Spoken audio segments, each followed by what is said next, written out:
Hello everyone, welcome back to my channel. Today I decided whilst doing this new pattern that I'm currently creating that I would do a quick video of how to do French knots. I think the reason why is pretty self-explanatory. This pattern is full of French knots. I'm about 1/3 through. I will not finish the entire thing here in the video, but I will show a finished product photo at the end. And I just figured before I started on the next section, I would put my camera on and see if I can help anybody out there with French knots. Most of my patterns in my shop contain satin stitch, back stitch, and French knots. Those are just the three standard stitches that I choose to use because I enjoy using them. I love how they turn out. I like how they look together. And I have difficulty like everybody with some stitches sometimes, or you get in a big knot in the back, but overall I don't have difficulty with these three stitches. So I'm going to show you how I do my French knots and just jump right in. So I'm using just a slightly off-white thread for this pattern. If you are interested in this pattern, the listing within my Etsy shop will be available in the description box of this video. And it is just a baby's breath drawing that I've done, and the main component of capturing a baby's breath would be all of these white little floral buds, and the best way to execute that is with the French knot. So I'm using 3 strands. So I've taken the main regular threads and split them up into 3. Each strand comes with 6. I do discuss this more in some of my other videos on this channel for beginners. So if this is not making any sense to you, maybe go back to some of those videos before trying to conquer a French knot. But basically I'm just taking 3 of those strands, and essentially a French knot is just a nice fancy knot that shows up in the front instead of in the back. It is not seamless every time, even for an expert, I imagine. I am no expert, but I am not a beginner, and I just wanted to let you know that even us non-beginners struggle with French knots sometimes. I struggle with any stitch sometimes. It just depends on your luck of the thread that day, I suppose. So basically, first off, again, as mentioned in my other videos, you want to make sure that your fabric is nice and taut in your hoop, definitely when you're doing French knots. If this was really saggy, or not in the hoop properly, it would create a lot of headaches. So make sure you're always pulling your fabric. Make sure you set it up nice and tight when you start, and you almost want that drum-like sound. So that's my main advice. Keep your hoop taut. You're going to start by pulling up your thread. On all of my patterns, if there is a French knot, I represent that with a dot. So these are guidelines, and that's why I always recommend using a heat erasable pen of some sort, so that when I don't go over all of the dots exactly, they'll just iron away once I put an iron flat on it with some intense heat for a few seconds. So it gives an idea though of where I'm going to be putting those French knots. So to do the French knot, you just pull the thread up. Not too tight. You never want to do anything too tight or too loose. It's finding that happy medium of just enough tension. So you take your needle and I wrap it around 3 times for this one. You can do 5, you can do 1, you can do 2, you can do whatever you want. The more you wrap it around, the bigger the knot is going to be at the end. So with these little ones, I've done 3 wraparounds. I think 1 or 2 I did like 4.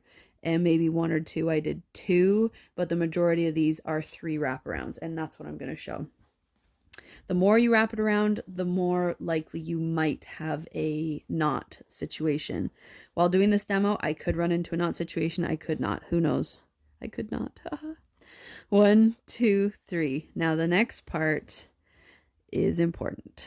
You want to go back into the fabric, but not the same hole you came out of, just next to it. And you can leave your needle like that, hold it steady, and pull this, again, not super tight, but taut enough that it's all down at the fabric. And right now I'm not putting much tension on that at all, just enough to keep it taut. If you pull it too tight, you could get into a knot. Now I'm going to just pull my thread through slowly, and bam, there's your French knot. When I'm not recording and sitting in a really weird position, I can go through them pretty quickly, but again, knots can happen. So you want to just pace yourself with French knots, especially if you're a beginner. So once again, I go 1, 2, 3. I go right next to where I came out as much as I can, pull down without pulling too tight, go on the back, pull my needle through slowly. There's another great one. So it's not as scary as people think. It did take me a little bit of time, just like anything, to get used to and to completely understand what I was supposed to be doing when I first started. I find some thread colors, like I use DMC exclusively, just out of choice. It's just the threads that I have most access to. And I find some colors are just easier in general to work with.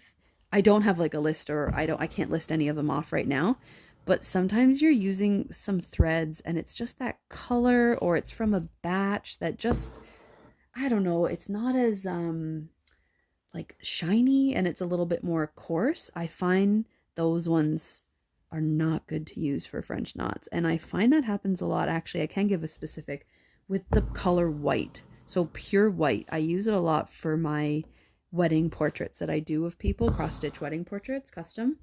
And whenever I'm doing a bouquet of flowers or a floral crown, hair crown, like I use white a lot. And I find that sometimes the white gives me issues.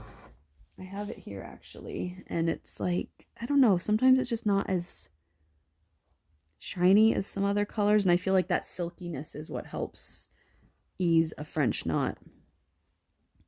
But anyway, this one is just slightly off-white because I wanted to be safe and not be pulling my hair out. Now, I don't know if you can tell in this lighting and video quality, but I have some cat hairs. I just cleaned this before I started filming, but my cat likes to lay on my bed, and that's where I am right now because it is right next to a window. So if you get a lot of little furs, pet furs, human furs, lint, anything, I've mentioned this in my other videos, I just use tape. So after this one, I will use it. And also before I use the tape, I can tell this is getting a bit twisted. With French knots, you're constantly twirling and twisting. I advise you to let your needle spin out every so often, and it might alleviate some knotting headaches.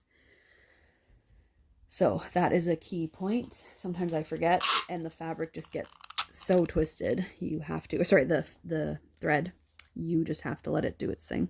So to clean up your surface, especially while doing French knots, you want to keep your fabric or your material as lint or fur free as possible, because it will make its way into the French knot, and then you got to get tweezers and pull, and it's usually okay, but sometimes it can pull out the knot, and oh my gosh. So I just do that and collect the hair and put it in my garbage pile. And I'll keep going. I'll do a few more, and I know some people use more than 3 strands. They can use 6 strands. The more, I find the more thread you're dealing with, the harder it can get. Doesn't mean it's going to get hard, but it can get hard. So I find this 3 strands and 3 swirls around to work for most things that I'm using French knots for. It's usually a floral component, like I said, in a cross stitch or in one of my floral wreath embroidery patterns. I always have some French knots. They're just so pretty, and it gives texture to the finished piece. Now I keep saying when you put the needle in, do not put it in the same hole as you came out of. We've all done it. If you've never done this before, you might do it. That's fine. It's like an innocent mistake, but it is likely to become a bit of a mess. So I want to see if I can show you. So I came out of that hole. I'm going to go just literally next to it. Gently pull it taut, go to the back, and slowly pull my thread through. I'll explain one more time. So we wrap one, I'll do 4. 1, 2, 3, 4, just to show you. You go right next to where you came out of, slide the thread down without pulling too tight, just firmly. Push your needle through, go to the back, pull it through very slowly.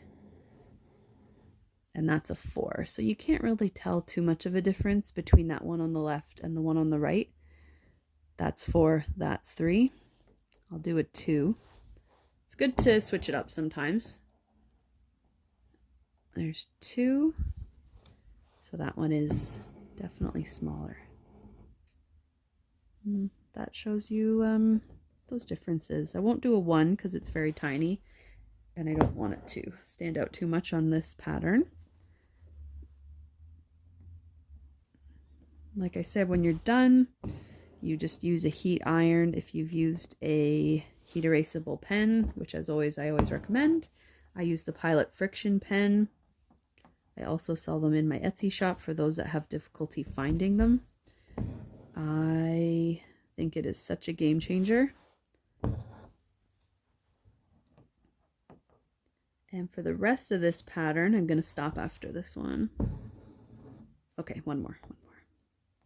That's the problem with French knots in a cluster like this. Oh my gosh, you just want to keep going. And I can tell the thread's getting swirled in the back. So again, I will, there, it did its quick little thing. It's untangled. That, I was lucky with that demo. I did not get one knot. Sometimes, like the other night, I was finishing this part last night. Yeah, there was a few knots, and I always feel like I'm like in surgery on Grey's Anatomy, like which cord do I cut, which one do I pull, and sometimes you just gotta snip and then pull it through to the back, tie it off, and then just start a whole new thread section. That's probably easiest and the least headache situation. But that is a French knot. And again, the rest of this pattern, for those that are interested or maybe wanting to try it, this is all just back stitch, straight stitch, and these little flowers are more of a satin stitch, and that's it. So just the 3 stitches. It should have a nice little texture at the end, and in just a moment at the end of this video I will show a finished photo of this piece. But anyway, if you have any questions about French knots or any other stitches or embroidery in general, please let me know in the comments, or as always, you can reach me on Instagram. That is where I am the most active, and my Instagram account is just my business name, which is BeCoProductions. And I thank you again for watching another video. As always, have a good day and happy stitching. Bye.